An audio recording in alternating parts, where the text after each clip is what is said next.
Oggi siamo qui per lanciare un pallone stratosferico per fare delle analisi di tipo meteorologico e lanceremo quella scatola bianca che vedete lì. Sembra molto rudimentale, tutti i palloni stratosferici sono fatti di polistirolo e quelli amatoriali come il nostro sono tutti fatti con quelle scatole lì.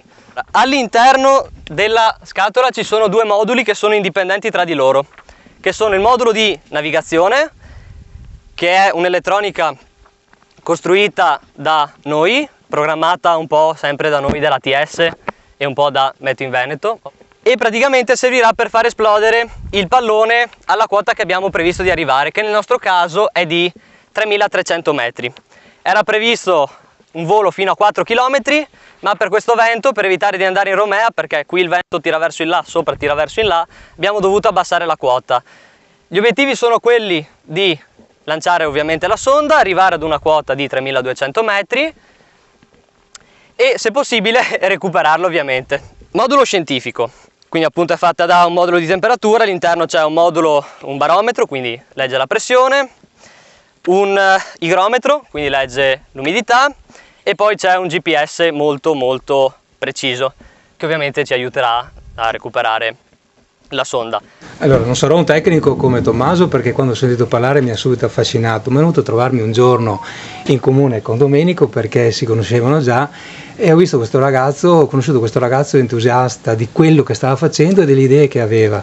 L'abbiamo subito supportato sotto il punto di vista anche morale, perché secondo me quello che lui ha intenzione di fare, l'idea che ha, serve anche a questo territorio, serve a tutti noi, perché loro stanno lanciando una sonda per cercare di capire com'è la visione un po' più dettagliata di quello che è il meteo oggi rispetto a quello che sono i dati ufficiali che tutti i giorni ci provengono attraverso i telefoni, TV, media e quant'altro.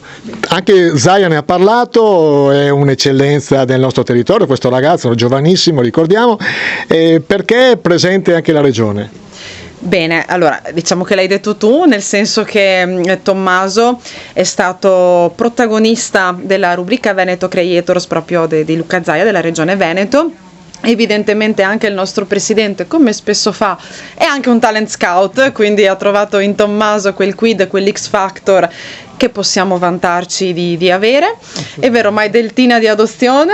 Questa mattina abbiamo un connubio perfetto tra comunità sociale, scienza, lavoro, imprenditoria. È concentrato tutto qui in questo grande spazio verde a Loreo, e direi che anche oggi il Polesine ci insegna qualcosa.